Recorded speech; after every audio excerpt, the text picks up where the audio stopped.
Hər vaxtınız xeyir olsun. Bütün tələbələrim, bütün trenerlərə buradan salamlayıram. Bugün oktyabrın 8-də olan texanı nəzərə çatdıracağım. Yəni bugün fundamental analizdən bəzi faktorları nəzərə çatdırım ki, bugün bildiyiniz kimi cədvələ nəzər salsaq, kalendara nəzər salsaq, yəni bugün bir çox banklarda bayram olduğu üçün qrafik sırf olaraq texnik analiz əsasında hərəkət edəcək. Yəni hal-hazırda gördüyünüz kimi qiymət aşağı doğru, euro-dollar cütlüyündə qiymət aşağı doğru hərəkət edir. Yəni bu ümumi tendensiya yuxarı olsa da qiymət deyək ki 5-ci günün ikinci yarısından sonra korreksiya verərək aşağı doğru hərəkət edir. Yəni bu hansı istiqamətdə hərəkət edəcək? Yəni bugün nəzərinizə çatdıracağım. Yəni gördüyünüz kimi qiymət Ichimoku blokundun içindədir. Yəni ki Apkumonun yuxarı sərhəddindən qıraraq, yəni ortada da aşağı sərhəddinə qədər gələ bilər. Bu da aşağı sərhəddindən sonra, yəni Fibonacci sistemində 61.8-ə yaxınlaşa bilər. Bu da 1.2941-dir. Eyni zamanda fikir versək, ISM oscillatora burada sıfırdan aşağıda qırmızı çöplər yanılır. Yəni hələ ki euro-dollar cütlüyünün aşağı gəlmə ehtimalı gözlənilir. Bu da ki deyək ki 1.2941-i gözləmək lazımdır. Təbii ki ikinci təsdiq edişindən sonra yenə sələmətləmə ola bilər. Yəni bugün xəbərlər deyək ki olmadığı üçün qiymət bir balaca, yəni çox da sürətli hərəkət edəməyəcək. Ola bilsin, yəni sadəcə olaraq yəni bir neçə punkt bundan hazırki qiymətdən sonra bir neçə punkt aşağı, yəni 20-30 punkt aşağı, sonra da yuxarı doğru hərəkət edəsən. Yəni yuxarı birinci müqavimət xətti 1.3040-dır.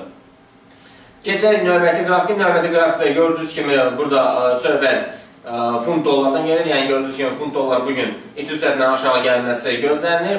Yəni bu da 1.6092 aşağı kəsər, yenidən doğru aşağı doğru hərəkət edəcək.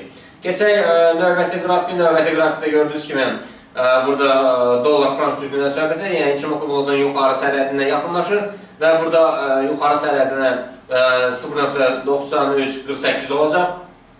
Və buna yuxarı qırandan sonra gördüyünüz kimi tinlə yuxarı qırandan sonra yenidən yuxarı doğru hərəkət edəcək. Hal-hazırda Fibonacci sistemində 61.8-ə yuxarıda formalaşır.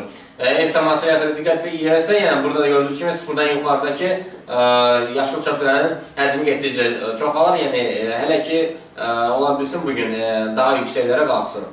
Keçək qızıla gördüyünüz kimi burada Fibonacci sistemi əsasında 61.8-dən aşağıda formalaşır artıq. Bu da 1766-dan aşağı qırarsa ikinci dəstək yaşandan sonra yenidən aşağı doğru hərəkət edəcək.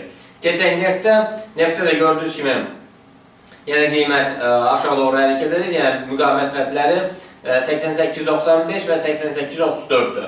Yəni bu nöqtələri 88.95-in yenidən aşağı kəsərsə daha aşağı doğru hərəkət edəcək.